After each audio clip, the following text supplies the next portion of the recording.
Donc, je vais essayer de vous présenter ça et faire justement, essayer de développer deux thèses avec vous qui me semblent intéressantes ou qui me semblent recadrer l'action du gouvernement en ce moment. Ça va permettre justement de faire le lien avec la dernière intervention qui a eu lieu. Le gouvernement, au jour où on se parle, nous dit « Je mets en place des mesures d'austérité pour rééquilibrer mon budget ».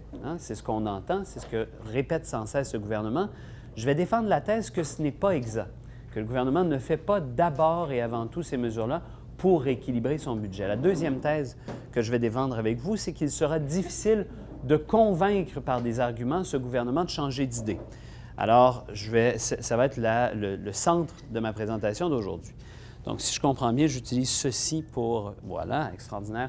Les trois questions que je vais essayer de traverser avec vous, c'est d'abord, qu'est-ce que c'est que l'austérité au Québec? Pourquoi est-ce qu'on parle d'austérité en ce moment?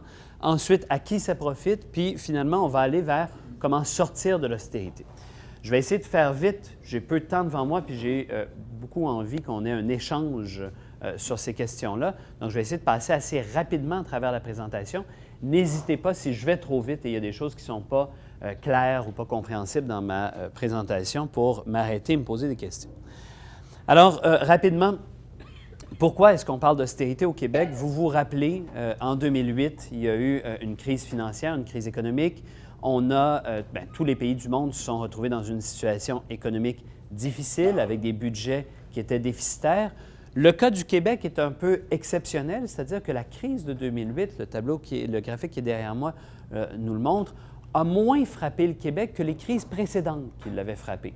Vous vous en rappelez probablement d'ailleurs. En 2008-2009, on nous disait « Oui, effectivement, il y a récession, mais c'est moins pire ici que ça n'a déjà été et c'est moins pire ici qu'ailleurs. » Bien, ce n'était pas faux, effectivement, ça nous a moins frappé. Cependant, le gouvernement, dans ce contexte-là, dit « Bon, comme c'est une petite crise, je ne vais pas investir beaucoup dans des politiques de relance, je vais être assez modeste et rapidement, je vais essayer de combler mon déficit. » Ce qui fait que la relance économique a été extrêmement lente, extrêmement stagnante et morose.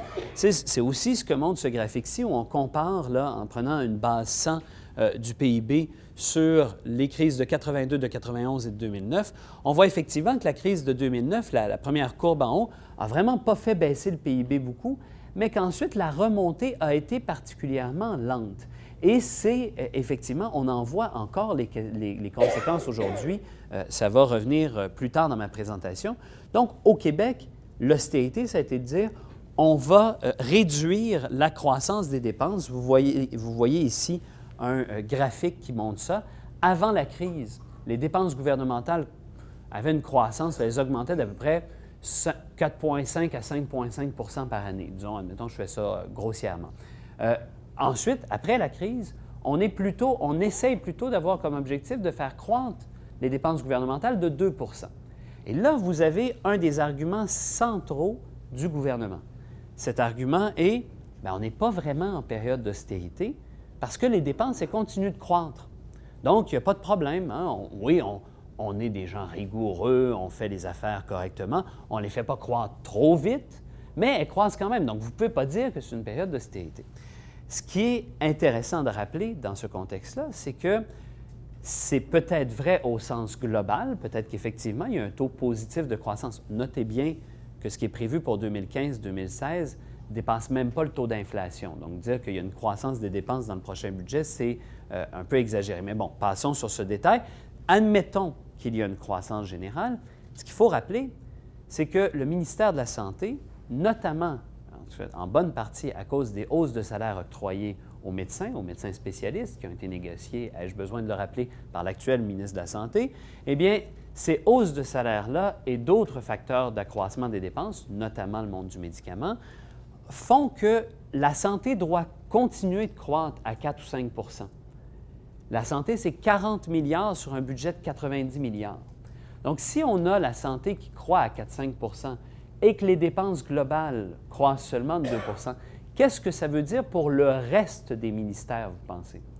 Bien évidemment, ça veut dire décompression, ça veut dire une croissance négative, donc une décroissance de ce que vous allez avoir. Donc, dire « il n'y a pas d'austérité au Québec parce que le niveau global des dépenses est dans une situation de croissance, bien, c'est un peu une vue de l'esprit, si je peux dire, pour reprendre à contrario le ministre des Finances. Il n'y a pas ici une situation de non-austérité où on dit « non, non, il n'y a rien qui se passe, tout va bien ».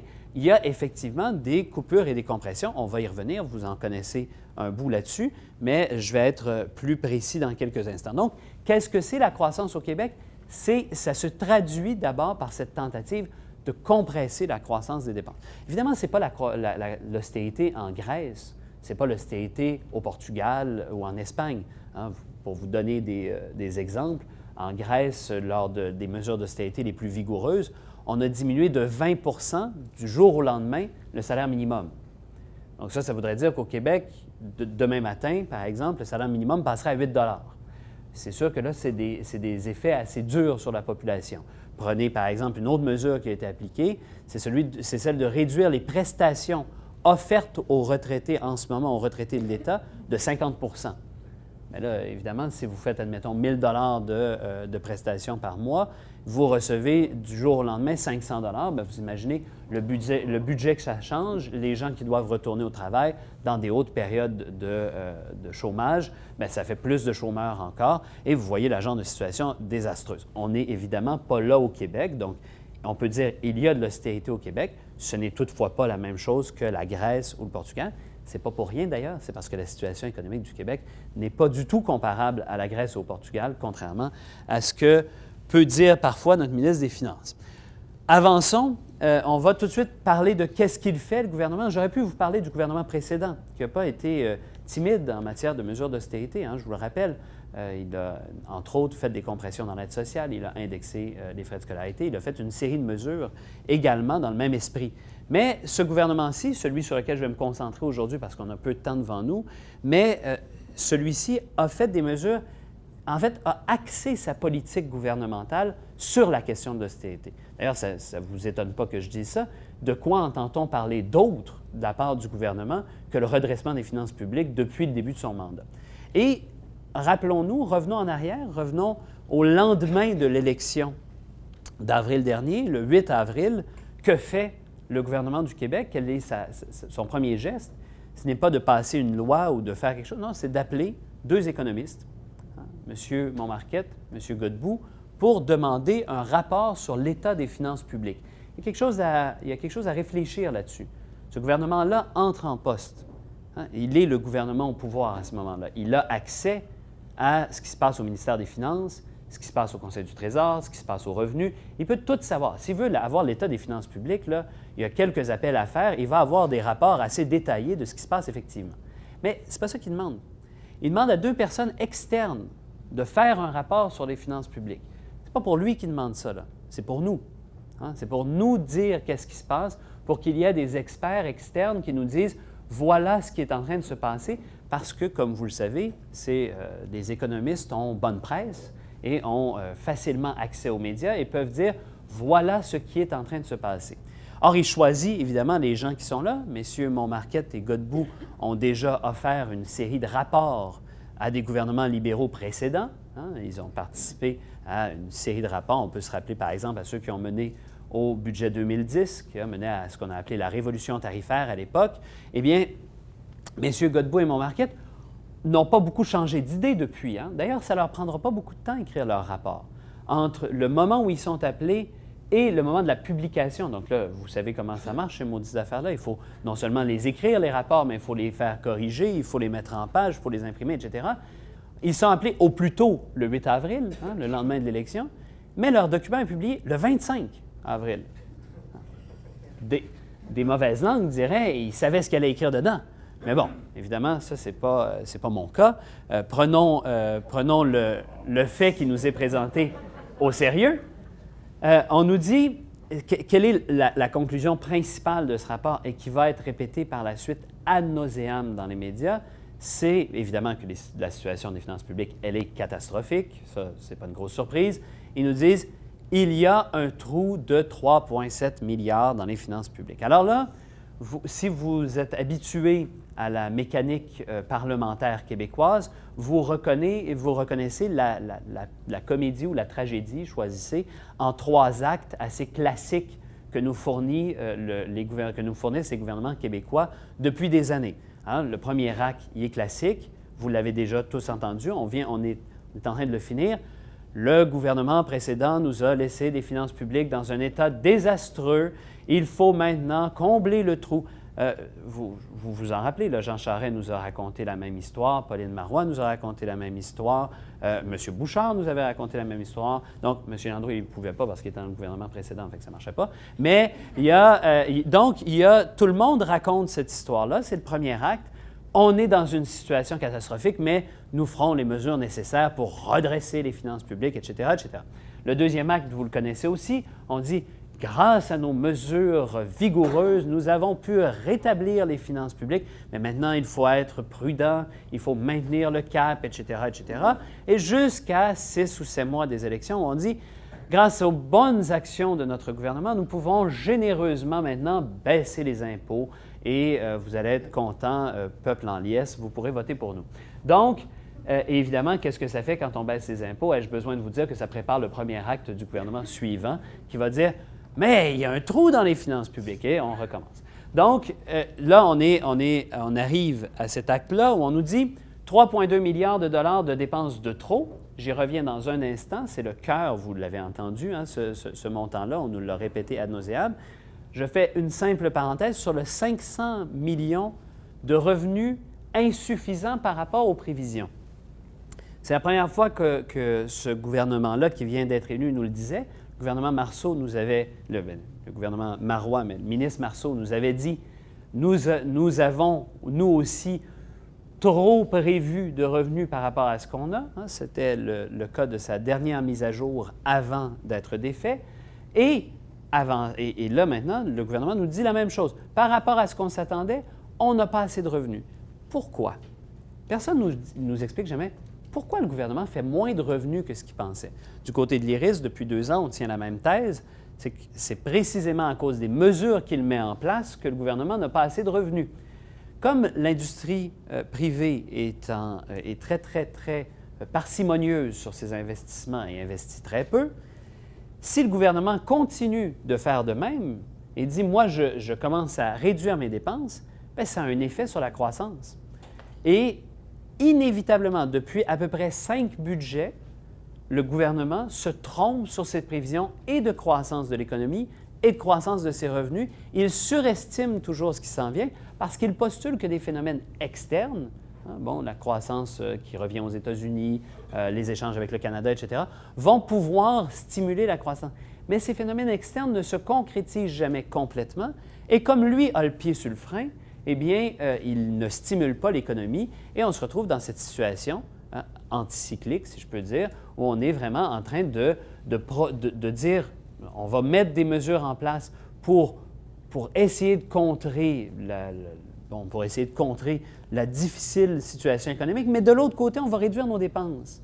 Alors, les revenus, ils sont trop élevés, les revenus ne sont pas assez élevés, les dépenses sont trop élevées, on réduit les dépenses, on essaie de les faire égaliser avec les revenus, mais finalement, les revenus ne sont pas aussi hauts que ce qu'on avait pensé. Donc, il y a encore une marge entre les revenus et les dépenses, on essaie de couper, et ainsi de suite, on est toujours dans ce cycle négatif. Donc, ce 500 millions, voilà comment il s'explique de notre point de vue, et vous allez voir que cette histoire-là va être répétée dans quelques instants. Le 3,2 milliards, j'y viens. Hein, ça ici, c'est le graphique de ce rapport qui a fait que les médias vous ont parlé sans cesse du 3,2 milliards. Regardez la deuxième colonne, la colonne 2014-2015. Vous le voyez, là, il est là, le 3,2 milliards. On vous dit, vous prévoyez 6,1 % d'augmentation des dépenses. Or, vous ne pouvez vous permettre que 2 % avec les revenus que vous avez. En conséquence, vous dépensez 3,2 milliards de trop. Non, ça peut paraître logique à première vue. D'ailleurs, la plupart des journalistes ont embarqué dans cette lecture-là. 2 problèmes, c'est que si on ne lit pas juste les graphiques du rapport, mais aussi le texte qui est à côté, on se rend compte qu'il y a un problème avec ce 6,1 % d'augmentation. D'ailleurs, si on a écouté le gouvernement précédent, il n'a jamais parlé de 6,1 % d'augmentation des dépenses. Ils étaient à 2 % de cible. Pourquoi 6,1 %? Et là, si vous lisez le texte, on vous dit ça, c'est les augmentations que les ministères ont demandées au Conseil du Trésor. Mais ça, Tout le monde sait que la job du Conseil du Trésor dans la vie, c'est de dire non à tout le monde. Donc, on sait bien que ce 6,1 d'augmentation-là, il n'existait que théoriquement ou abstraitement dans la tête de certains hauts fonctionnaires, mais il n'était pas sur le point de se réaliser. Et quand vous lisez plus loin, le rapport nous dit le précédent Conseil du Trésor a déjà éliminé 1,8 milliard sur le 3,2. Alors, je me suis dit, mais pourquoi est-ce qu'on nous parle de ce 3,2 milliards-là qui n'existe visiblement pas? Et c'est là qu'il faut comprendre la raison d'être du premier acte dont je vous parlais tantôt. Les apartistes, un groupe d'humoristes québécois que vous connaissez peut-être, avaient résumé ça dans une phrase qui me semble assez précise, c'est la stratégie du grand few. Si vous dites que la situation va terriblement mal et que, rappelez-vous, vous avez entendu notre ministre des Finances, notre président du Conseil du Trésor le répéter, tout est sur la table, on va pouvoir tout couper. Eh bien, évidemment, si vous dites c'est terrible, ça va être effrayant, on va couper ça, puis ça, puis ça, puis ça, puis vous allez voir que c'est exactement ce qui va être dit par les gens par la suite, eh bien, quand vous n'en coupez que la moitié, bien, tout le monde fait « Ah, phew! Au moins, ils n'ont pas tout coupé. » Et c'est une stratégie qui fonctionne à peu près systématiquement et qui a l'heure de calmer la résistance à ces mesures-là. Donc, voilà l'origine de ce 3,2 milliards. Vous allez voir qu'il va survivre malgré le fait de son peu, alors qu'il est assez peu probant pour décrire la réalité budgétaire du Québec, on va le voir survivre assez longtemps.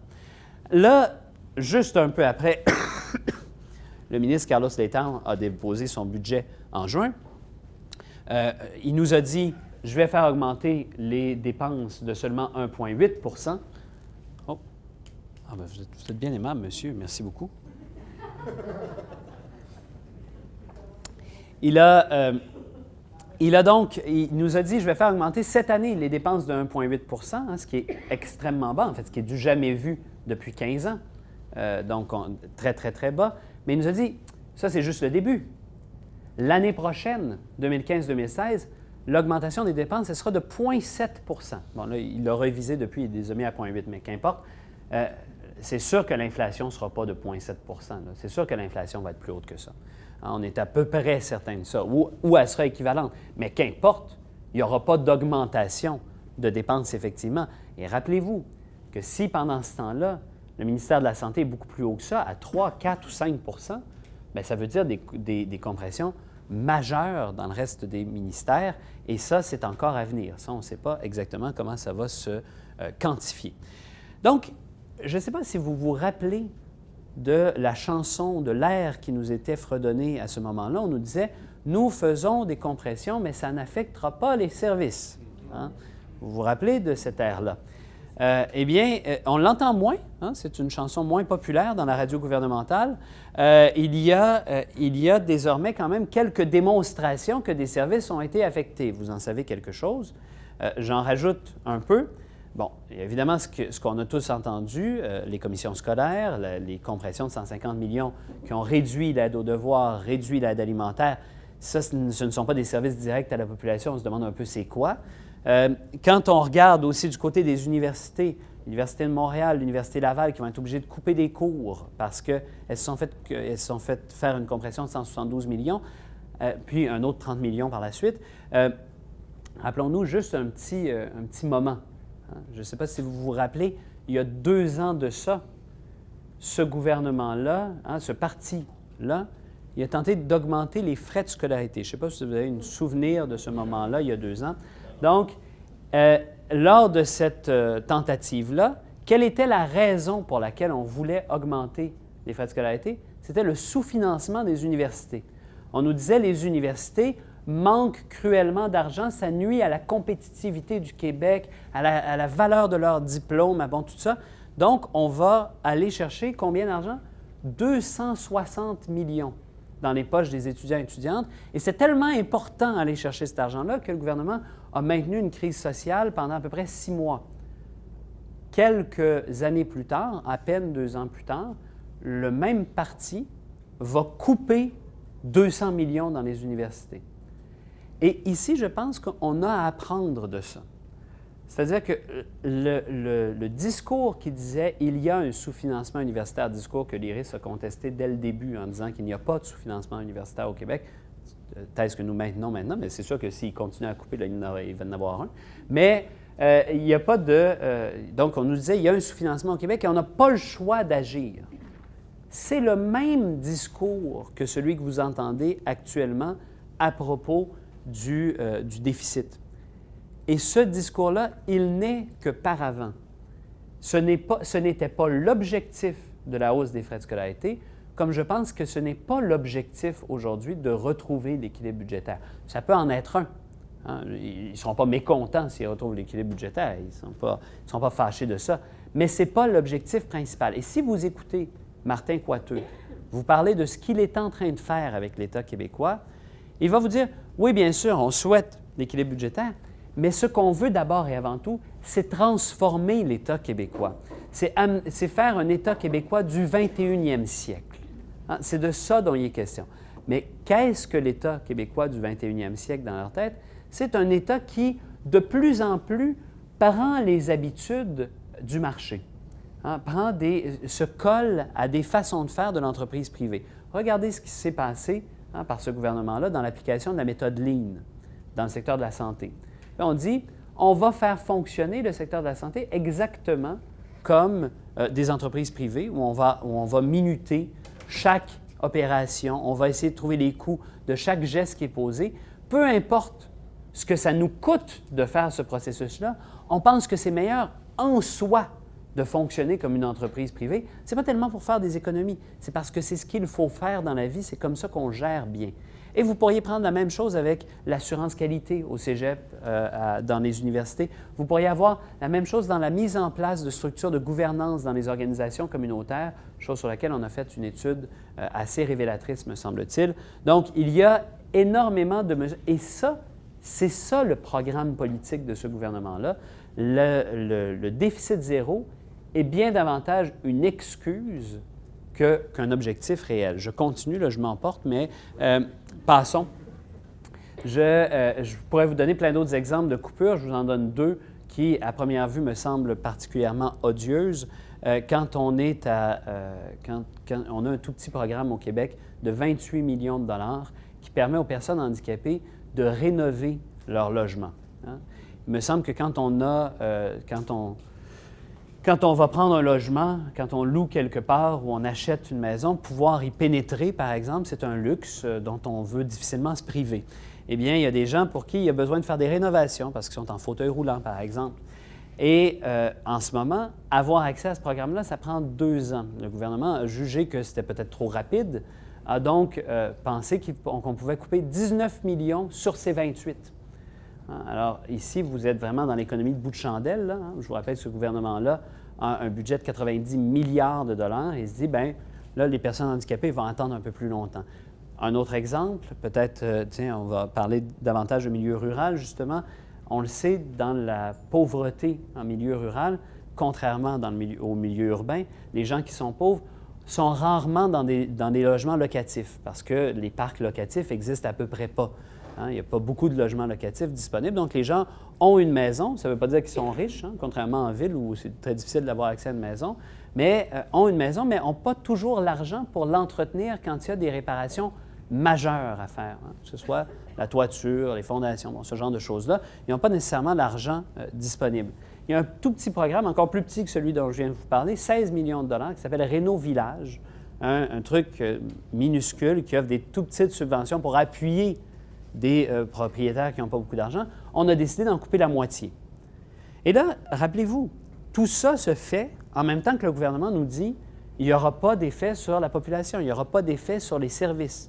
Mais si ce ne sont pas des services qu'offre le gouvernement, on se demande là encore de quoi il est question. Continuons avec les mesures suivantes. Bon, bien, une de celles qui n'est pas là était dans une autre version, mais que je n'ai pas avec moi. C'est évidemment la réduction du financement des organismes de développement local. Ça n'a pas été la seule mesure, hein. Vous en avez vu plein d'autres. Évidemment, l'imposition des régimes de retraite aux salariés du secteur municipal. On a réorganisé le réseau de la santé avec le projet de loi 10. Dans le but, rappelez-vous, on nous dit toujours, On réorganise au complet le réseau de la santé. Hein, on élimine des structures, mais on en crée des nouvelles. Bon, en tout cas, je vous passe le détail. Tout ça pour économiser 200 millions de dollars. La dernière fois qu'un gouvernement a tenté de faire ça, c'est M. Couillard qui était ministre de la Santé à cette époque-là.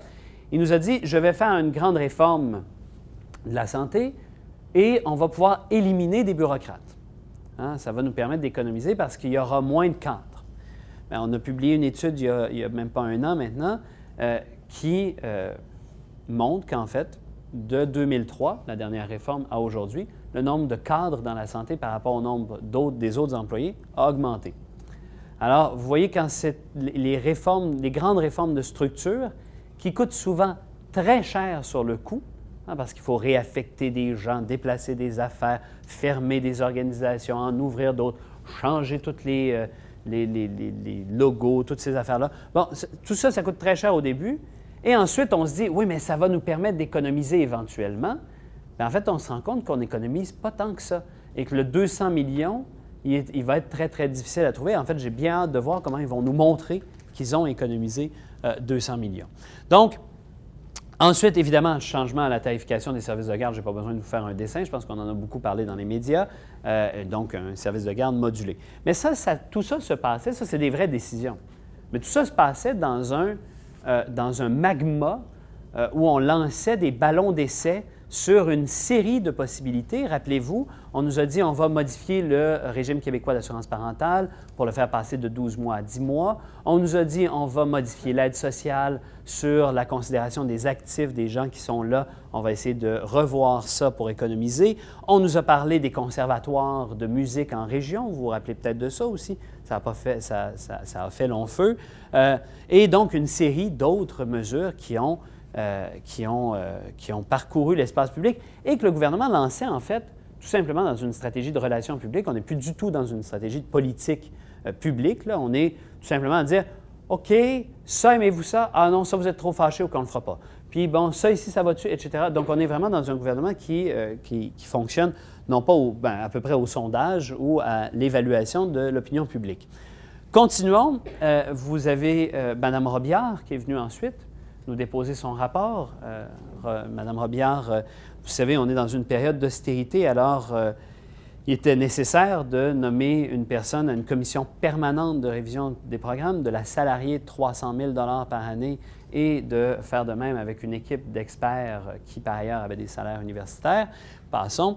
Donc, on nous remet un rapport. Je ne sais pas si vous avez vu. 3,8 millions par année. Exact, 3,8 millions, ces gens-là. Donc, on nous remet un rapport. Je ne sais pas si vous avez mis la main sur ce rapport. Un rapport qui est assez épais en nombre de pages, mais assez mince en nombre de mots, hein, parce qu'il y a, sur 120 pages, il y en a 55 de blanches. Et il y a vraiment des extraits extrêmement minces, au point où les ministres concernés par certaines des mesures vont dire, bien, en fait, les chiffres que vous avez sont plus tellement valides, plutôt vieux. Hein? Ça a été le cas du ministre de l'Agriculture, bon, qui est en soi un personnage, mais n'empêche qui va contredire quand même une commission nommée par son gouvernement. Alors, rappelons-nous des différentes mesures proposées par cette commission, qui n'a pas force de loi, bien sûr, mais où on dit, on va couper 1,3 milliard dans les municipalités et on va leur conseiller de ne pas augmenter les taxes. Bien sûr. On va couper, donc on va revoir l'assurance récolte. Hein? Bon, je vous passe le détail de l'ASRA, mais l'idée, c'est que les cotisations vont correspondre aux prestations. Donc, on va demander à tout le monde de payer davantage pour l'assurance. Évidemment, aucune mention de quel effet ça pourrait avoir sur les petits agriculteurs, les fermes indépendantes, etc. Ce qui me semble évident que ça aura des effets, mais bon, passons sur ça aussi. On nous dit la hausse des services de garde qu'on a proposés, elle est insuffisante par rapport à ce qu'on pourrait aller chercher. Donc, au lieu de dire le dernier palier devrait être à 20 on dit devrait être à 35 mais bien sûr. Et surtout, un aspect dont on a peu parlé, mais qui est tout à fait présent dans le rapport, qui est même sur lequel la Commission est assez insistante, on devrait arrêter de développer les CPE et laisser le secteur privé développer ses garderies, parce que c'est comme ça que ça fonctionne le mieux. Mais ça, ici, c'est quand même un geste, c'est du jamais vu dans le langage gouvernemental. Tous les partis, traditionnellement, sauf peut-être la CAQ, là, ça je ne sais pas, mais les deux partis de pouvoir, disons ça comme ça, se disaient sans cesse « on va augmenter le nombre de places en garderie, on va en ouvrir des nouvelles, etc. etc. » Mais là, on dit « ah non, les CPE, finalement, c'est moins intéressant, c'est moins pertinent, on devrait laisser ça au privé parce que les CPE, ça coûte trop cher, c'est des syndiqués, etc. etc. » Continuons. Un dernier, 24 millions, bon, là aussi, hein, on est vraiment dans le petit change, là, on est dans la petite monnaie, bon, où on dit ce 24 millions de l'aide à l'action communautaire, le soutien à l'action bénévole, voilà, c'est de l'argent qui n'aide pas vraiment les gens directement, alors qu'on sait bien qu'il y a plein d'organismes qui sont capables de boucler leur budget grâce aux 1000, 2000 piastres qu'ils vont aller chercher grâce à ce programme-là, hein, qui est un programme relativement discrétionnaire de la part des députés. Donc, on nous dit, bien, on peut éliminer ça, il n'y aura pas de problème. Évidemment, là-dessus, je pense qu'avant que ça arrive, il va faire beau parce que les députés, c'est à peu près le seul pouvoir qu'ils ont de pouvoir donner cet argent-là. Alors, avant qu'ils votent pour ça, ça m'étonnerait bien gros. Continuons les annonces de Martin Coiteux. Donc, vous voyez, on se rapproche d'aujourd'hui, là, tranquillement. Qu'est-ce qu'il nous a annoncé, M. Coiteux? Réduction de 2 du nombre de fonctionnaires. Ça, c'est des fonctionnaires. Là, hein. Vous savez, il y a 500, disons, il y a un demi-million de personnes qui travaillent dans la fonction publique et parapublique, mais des fonctionnaires au Québec, il y en a 50-60 000, donc des gens qui sont employés de la fonction publique, qui sont sous la loi de la fonction publique, etc. On nous dit, on va couper 2 des postes, 1125 personnes, mais en fait, c'est des postes qui ont été provisionnés mais non comblés, ce qui veut dire que ce n'est pas vraiment des postes, mais c'est de l'argent qu'on envoie au ministère dont ils se servent pour faire autre chose. Donc, on va leur couper ça. Et là, rappelez-vous qu'on dit en même temps tout ça, mais il n'y aura pas vraiment de coupure. Mais en même temps, là, si c'est de l'argent qui est envoyé au ministère et dont ils se servent par ailleurs, c'est sûrement pour faire quelque chose. Je veux dire, c'est pas pour acheter des réserves de blocs de papier pour l'imprimante. Là. Ils se servent de ça pour quelque chose. Mais ça, on ne nous dit pas qu'est-ce que ça va vouloir dire pour les ministères, quelle coupure ils vont devoir faire. On nous dit juste, nous, enfin, on réduit la machine étatique, mais en même temps, on ne coupe pas vraiment des jobs. En tout cas, bon, passons. On nous dit aussi réduction de la rémunération, ça, de tout le secteur public de 689 millions, en disant en même temps, oui, on va vous accorder votre 1 d'augmentation de masse salariale qu'on vous a promis dans les dernières négociations de convention collective. Ça correspond à 380 millions, mais en même temps, on va faire des économies de 689 millions sur vos salaires. Donc, finalement, on vous coupe 300 millions. En gros, là, c'est relativement le message qui est envoyé, ce qui s'annonce assez amusant pour les prochaines négociations de la convention collective du secteur public. Donc, on suspend les bonis aux dirigeants, peut-être une des bonnes nouvelles des derniers temps. Les bonis dans le secteur public, j'ai participé à une étude pour dire à quel point c'est d'une efficacité relative, pour ne pas dire totalement inefficace. Bon, ça correspond à 42 millions de dollars, c'est pas tant d'argent que ça, mais tant qu'elle est suspendre, il aurait bien pu les éliminer si vous me posez la question. Mais avec tout ça, le président du Conseil du Trésor ajoute, on va aussi réduire la sous-traitance. Et là, pour moi, il y a quelque chose qui ne fonctionne pas, il y a quelque chose qui est incompréhensible. Si on dit qu'il va y avoir moins de monde qui vont travailler dans le secteur public, si on dit on va réduire leur salaire, mais qu'on dit de l'autre côté, on ne fera pas affaire avec des sous-traitants, là, ou on va faire moins affaire. Donc, admettons qu'on dit, en informatique, ce qui serait une maudite bonne idée qu'on arrête de faire affaire avec des sous-traitants en informatique, si on dit qu'on fait ça, ça veut dire qu'on le donne à l'interne. Mais s'il y a moins de monde à l'interne, alors qu'à l'interne, ils disent déjà, on n'a plus l'expertise nécessaire pour faire les contrats d'informatique. Alors, à qui ils vont le donner? Il n'y a pas de 2000 choix, là. Ou bien ils le donnent à l'externe ou ils le prennent à l'interne, mais ça leur prend du staff pour le faire. Ils ne peuvent pas couper et en même temps dire qu'ils vont moins donner de contrats. Bref, ça me semble relativement illogique. Continuons avec la mise à jour économique qui vient d'être déposée le 4 décembre. Il me reste 10 minutes, c'est ça? Parfait. Alors, la mise à jour, elle nous dit ce qu'elle nous annonce comme nouvelles mesures. C'est des mesures totalisant 600 millions de dollars. Elle nous dit les entreprises vont payer un peu plus. Les institutions financières. Deuxième bonne nouvelle dans tout ce que je viens de vous annoncer. Donc, je vous rappelle qu'en 2011, on avait octroyé une réduction d'impôts importante aux entreprises financières, équivalent à peu près à 400-500 millions. C'est la taxe sur le capital qui a été éliminée pour toutes les entreprises, mais qui touchait particulièrement les entreprises financières. Alors, à celle-là, on demande 125 millions de plus pendant 2 ans. Hein? Et après ça, on revient à la situation normale. Ensuite, on se propose d'augmenter la taxe sur le capital des sociétés d'assurance. On fait quelques changements des crédits de recherche et développement. Si vous voulez qu'on en parle, on pourra en reparler. Et ensuite, on demande aux particuliers aussi de cotiser un peu plus. Là-dessus, bien évidemment, c'est le crédit d'impôt pour les cotisations syndicales, les corporations qui est le plus gros montant, les ordres professionnels, etc., qui est le plus gros montant. Donc, les gens qui doivent cotiser à une organisation syndicale ou à un ordre professionnel avaient un crédit d'impôt de 20 habituellement, il va passer à 10. Donc, ça, c'est à peu près entre 110 et 115 millions qui vont être demandés à ces gens-là. Il y a une prime au travail au Québec qui a inspiré le fédéral, qui en a fait une par la suite. On harmonise les deux primes au travail, ce qui veut dire, en fait, quand on dit qu'on les harmonise, qu'on élimine les étudiants et étudiantes qui y avaient droit au Québec, parce qu'au fédéral, il n'y avait pas droit. Donc, on dit maintenant, vous n'y aurez plus droit non plus. Ensuite, augmentation de l'immatriculation pour les gros cylindrés et modification de l'assurance automobile. Donc, c'est à peu près ce qu'on demande aux contribuables. Ce 600 millions. Pourquoi on va chercher 600 millions? Eh bien, c'est parce que l'histoire se répète.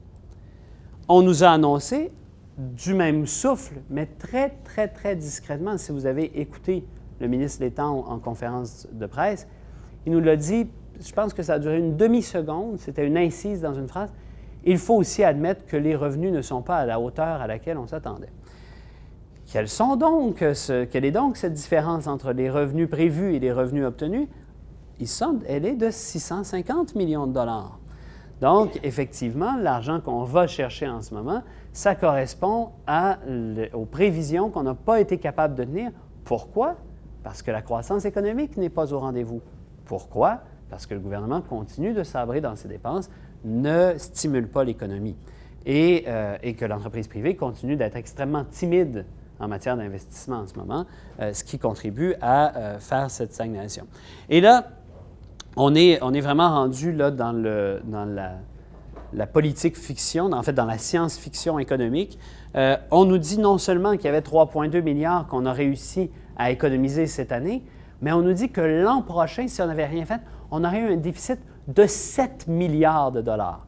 Alors là, on est vraiment, c'est en supposant, par exemple, que le gouvernement continue à être payé, que les ministres continuent à être payés, mais qu'il fait juste laisser faire leur ministère puis avoir aucune directive. Et là, on aurait peut-être dépensé 7 milliards de plus que prévu.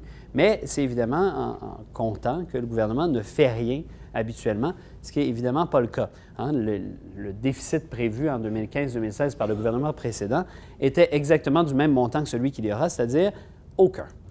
Continuons avec à qui profite l'austérité. Vous pourriez me dire, et c'est la deuxième thèse dont je vous parlais tantôt, mais comment se fait-il que ces gens-là mènent des politiques d'austérité alors qu'on sait que c'est si dommageable pour l'économie? Hein? Ils devraient être là pour travailler pour nous autres. Même le Parti libéral nous cesse de nous dire que c'est le parti de l'économie d'abord, oui, puis de toutes ces affaires-là. Alors, pourquoi est-ce qu'ils se lancent dans de telles politiques? Et on pourrait même ajouter, pourquoi est-ce que depuis tant d'années, ils continuent à aller devant dans des politiques qu'on pourrait qualifier de néolibérales? Bien, il faut dire une première chose, c'est qu'en ce moment, s'il y a quelque chose qui aide la croissance économique, c'est ni l'action du gouvernement, ni l'action des entreprises. Regardez ici ce qui se passe. Oh, ça c'était mon intro. Un autre petit graphique sur une base 100. Depuis 2009, là, vous avez 3 courbes. Vous voyez la plus foncée des 3, c'est les dépenses de consommation des ménages, hein, celle du milieu. Celle qui est juste en dessous, c'est le revenu des ménages. Vous voyez que si en 2009, on était à 100, là, on est peut-être à 102, 103. Donc, peut-être une augmentation de 2-3 %. Vous allez voir que ce n'est pas réparti également dans la population. On y reviendra dans quelques instants. Et vous voyez la courbe la plus pâle, celle qui est en haut. Ça, c'est le crédit à la consommation. Donc, le crédit en dehors du crédit hypothécaire des ménages. Il est passé de 100 à 140 % en l'espace de quelques années, 4 ans, 5 ans.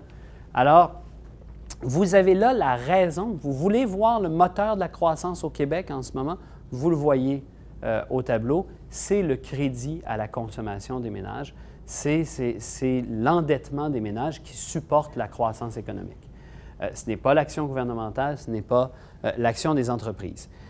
Alors, on peut se demander, bien ça, ce n'est pas une situation avantageuse. Hein? Les ménages sont déjà très endettés au Canada, très endettés au Québec, un peu moins qu'au Canada parce que les maisons sont moins chères au Québec qu'au Canada. Mais néanmoins, on est parmi les pays les plus endettés du monde. Pourquoi continuer à laisser ces gens-là s'endetter? Eh bien, on peut avoir une petite réflexion. Oh mon Dieu, on ne voit pas très bien, mais ce n'est pas grave, ça vous donne quand même une idée. Regardez la ligne bleue tout en haut. Ça, c'est là, après impôt, après inflation, la croissance des revenus du 1 % le plus fortuné de la population. Donc, vous voyez que ça va plutôt dans le sens positif, leur situation s'améliore. Vous avez le 5 et le 10 %, la ligne rouge et la ligne verte en dessous. Et juste en bas, je ne sais pas si vous pouvez voir, mais peut-être que vous confondez avec les autres lignes droites du tableau. Il y a une ligne mauve, là, qui n'est pas très excitante dans sa variation. Eh bien, ça, c'est la croissance des revenus du 90 % restant de la population. Alors, ici, vous avez une situation qui, depuis 30 ans, est une situation de stagnation des salaires, de stagnation des revenus pour la plupart d'entre nous, alors que les gens les plus fortunés de la population font de plus en plus d'argent et cumulent entre leurs mains une part de plus en plus grande des richesses collectives. Donc, ceci peut nous dire, si on a écouté un peu la commission Charbonneau, hein, ce thriller policier que vous avez peut-être suivi, vous êtes peut-être venu à vous dire qu'il y a peut-être une connexion entre le parti au pouvoir et certains grands entrepreneurs. Peut-être que vous êtes arrivé à cette conclusion que je partage. Eh bien, on voit ici qu'effectivement, les mesures mises en place sont plutôt avantageuses. Et quand on se concentre sur les 4 dernières années, de 2009 à 2012, c'est les années les plus récentes qu'on peut avoir. Statistique Canada est un peu plus lent à nous fournir des données depuis l'arrivée d'un certain gouvernement fédéral au pouvoir. On pourra en reparler si vous voulez. Vous voyez ici la croissance des revenus dans les 4 dernières années, pendant les mesures d'austérité. Comment ça a été pour les plus riches d'entre nous? Eh bien, le 1 % le plus riche, après le passage de l'impôt, après l'inflation, a une augmentation de ses revenus de 9 %. Descendez tout au bas du graphique, que se passe-t-il pour le 90 % restant? Une augmentation de 1 % de ses revenus, c'est à peu près 300 $ par personne sur 4 ans. Pas par année, là, sur 4 ans. Donc, et si on avait fait le calcul, j'avais fait le calcul pour 2009 à 2011, le 90 % restant, vous voyez, ses revenus diminuer en 2011. C'est juste entre 2011 et 2012 qu'il a connu une légère augmentation. Donc, on est dans une situation où les mesures d'austérité profitent effectivement à certains et certaines d'entre nous. Elles ont un effet positif pour les gens qui font plus d'argent. Elles ont un effet négatif ou à peu près, disons, elles mènent à la stagnation des salaires des autres. Donc, ça me permet de conclure en disant l'austérité est effectivement ce sont de mauvaises politiques publiques. Elles nous mènent à des situations difficiles en termes économiques, c'est vrai. Est-ce qu'il est possible de convaincre le gouvernement par des arguments de ne pas se lancer là-dedans? Après l'expérience de 2012 où, de notre côté à l'IRIS, on avait tenté de convaincre le gouvernement qu'augmenter les frais de scolarité, ce n'est pas une bonne idée parce que ça allait avoir un effet sur la fréquentation, etc. Ils ne nous avaient pas beaucoup écoutés, hein, ni en commission parlementaire, ni avec nos rapports, ni avec tout ça. Je suis sûr que c'est des situations que vous connaissez bien. Et ensuite de ça, hein, on avait eu une crise sociale pendant 6 mois où le gouvernement n'avait pas reculé pour aller chercher seulement 260 millions. Là, il prétend aller chercher 3,2 milliards. Il dit que c'est fondamental, que c'est nécessaire et tout ça. Et je pense qu'on serait bien fou de penser que quelques arguments vont suffire à le convaincre. Je crois que ce qui peut réussir à convaincre ce gouvernement de changer d'idée, c'est l'établissement d'un rapport de force avec ce gouvernement-là. Et ça, malheureusement, les arguments en font partie, surtout pour convaincre le reste de la population. Mais malheureusement, le gouvernement ne se suffira pas ce ne sera pas assez pour convaincre le gouvernement de quelques arguments qui nous disent « oui, mais on pourrait quand même essayer de trouver le moyen de s'organiser ». Non, ce gouvernement-là n'a pas vraiment envie d'entendre des arguments et ce n'est pas son objectif de toute façon de faire que la société québécoise aille le mieux possible en termes de finances publiques. Son objectif, c'est de transformer l'État québécois, de le faire devenir autre et là-dessus, il est en train effectivement de réussir. Merci beaucoup.